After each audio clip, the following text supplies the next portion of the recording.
Il l'a regardé droit dans les yeux, et tout le monde a compris que ce moment allait changer la suite de l'histoire. Jessica ne s'attendait pas à ça. Pas là, pas maintenant, pas de cette façon. Devant les caméras, devant les lumières, et surtout devant des millions de spectateurs.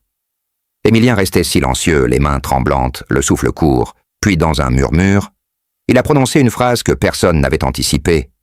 J'ai menti pas une seule fois, mais plusieurs, et je n'ai jamais été totalement sincère dès le début. Une onde de choc a traversé le plateau. Jean-Luc a arrêté de sourire. Le public a retenu son souffle. Jessica. Elle n'a pas bougé. Figée dans l'instant, incapable de comprendre si c'était un aveu d'amour, un regret ou une trahison pure et simple. Les caméras ont zoomé sur son visage, son regard perdu, ses lèvres entr'ouvertes, prêtes à dire quelque chose, mais rien n'est sorti car ce que venait de dire Émilien n'était que le début.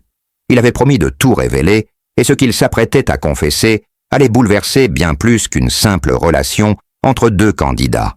Il parlait de stratégie de manipulation d'une vérité maquillée depuis des mois, d'un jeu bien plus profond que ce que le public imaginait. Alors pourquoi maintenant, pourquoi tout dire ici et surtout?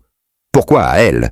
Certains disent que c'est la pression qui l'a poussé à craquer, d'autres murmurent qu'il a été piégé, qu'on lui a forcé la main, mais une chose est certaine, les mots qu'il a choisis n'étaient pas anodins, ni les regards qu'il a lancés à l'équipe de production, ni ce geste discret vers sa poche, comme s'il y cachait autre chose, une lettre, une preuve, ou peut-être un secret encore plus énorme.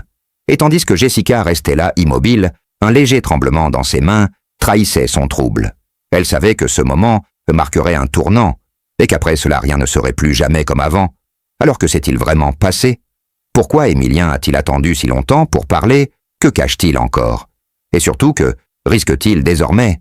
Restez avec nous pour découvrir l'intégralité de cette révélation bouleversante. Et n'oubliez pas de vous abonner pour ne rien manquer des rebondissements à venir.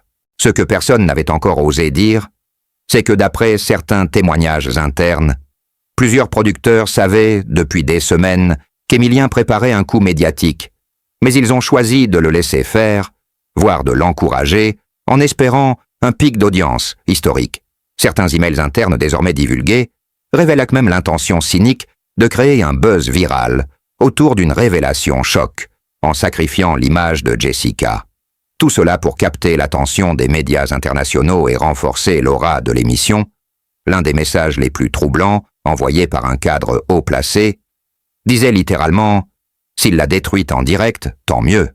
Ça fera parler du programme pour les 10 prochaines années. » Cette phrase reprise par des centaines de journalistes a choqué l'opinion publique et relancé le débat sur les dérives éthiques dans la télé-réalité car, au-delà de l'histoire personnelle entre Émilien et Jessica, ce sont les méthodes de production entières qui sont remises en cause. Le scandale a pris une telle ampleur que même des anciens animateurs vedettes sont intervenus pour exprimer leur écœurement. L'un d'eux a même déclaré « Je suis resté dans ce milieu pendant 30 ans, mais je n'ai jamais vu un tel niveau de manipulation. Ce que ces jeunes ont subi dépasse l'imaginable pendant ce temps. » Jessica, sous protection rapprochée, après plusieurs menaces anonymes, a porté plainte non seulement contre la production, mais aussi contre toute personne ayant participé à ce complot émotionnel. Selon son avocat, elle possède des preuves accablantes, notamment des vidéos non diffusées, des séquences coupées, montrant qu'elle a été volontairement poussée à réagir émotionnellement pour créer des séquences virales. Une source proche du dossier affirme même que certaines scènes ont été rejouées à l'insu des téléspectateurs, remettant en question l'authenticité entière de ce que le public pensait être du direct dans ce contexte. Une question centrale demeure: jusqu'où peut-on aller pour faire de l'audience? Quelles limites éthiques doivent être imposées à une industrie qui semble prête à tout pour conserver sa part de marché? Et surtout, comment protéger les participants de ces expériences émotionnelles qui parfois laissent des cicatrices durables?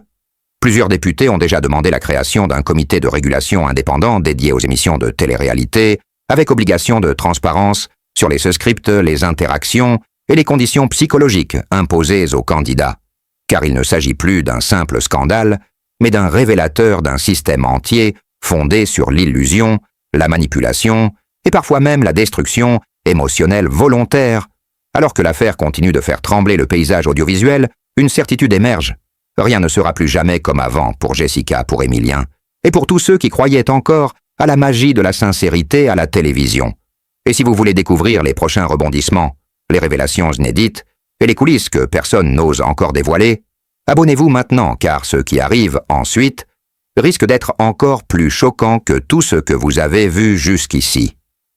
Mais ce que personne n'avait encore compris, c'est que cette affaire allait provoquer un effet domino bien au-delà de l'émission initiale. D'autres candidats, issus de programmes différents, ont commencé à briser le silence, révélant des pratiques similaires, des contrats flous, des incitations à créer de faux conflits, des montages mensongers, et même dans certains cas des pressions psychologiques extrêmes.